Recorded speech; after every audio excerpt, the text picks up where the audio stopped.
Ay, gumana ito. Ay, maliit lang to pero napakalaking tulong na dito.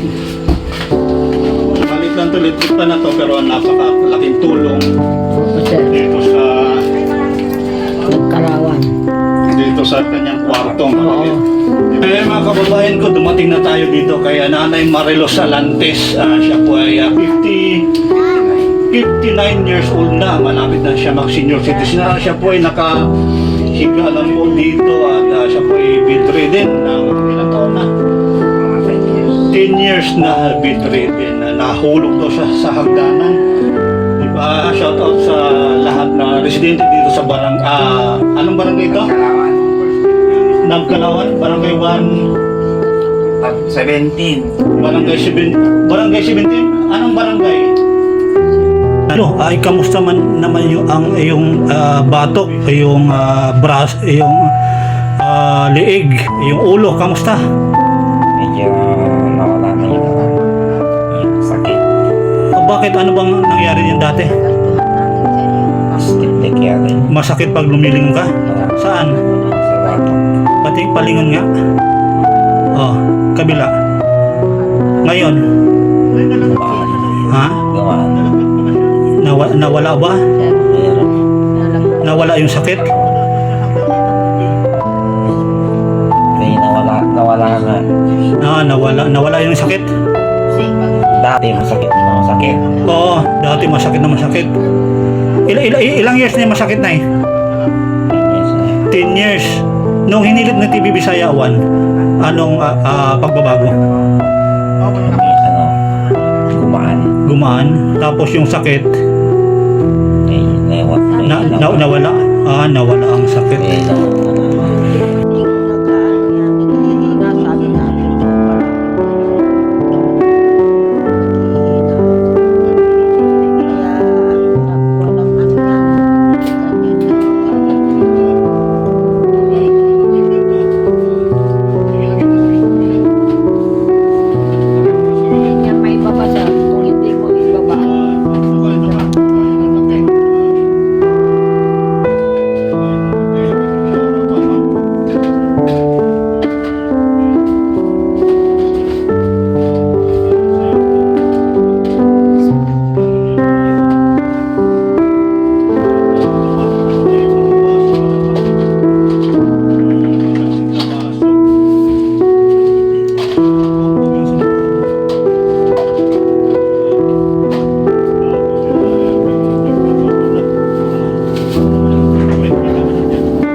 Sabi mo, Nay?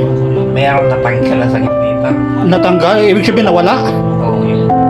Ilang years na yan? Iniinda mo yan? Yung sakit na yan?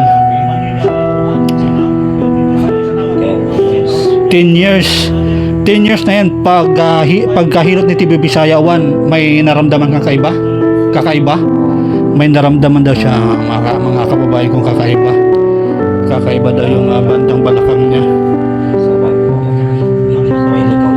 Natanggal yung sakit. Dati masakit yan, sobrang sakit yan dati.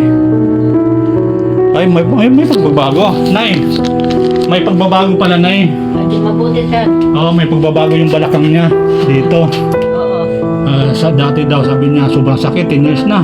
Eh, ngayon natanggal na yung sakit.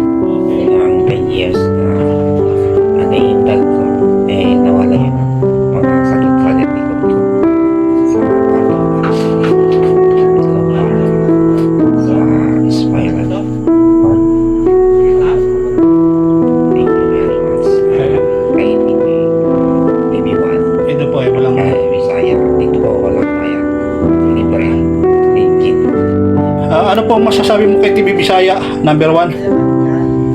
Thank you sa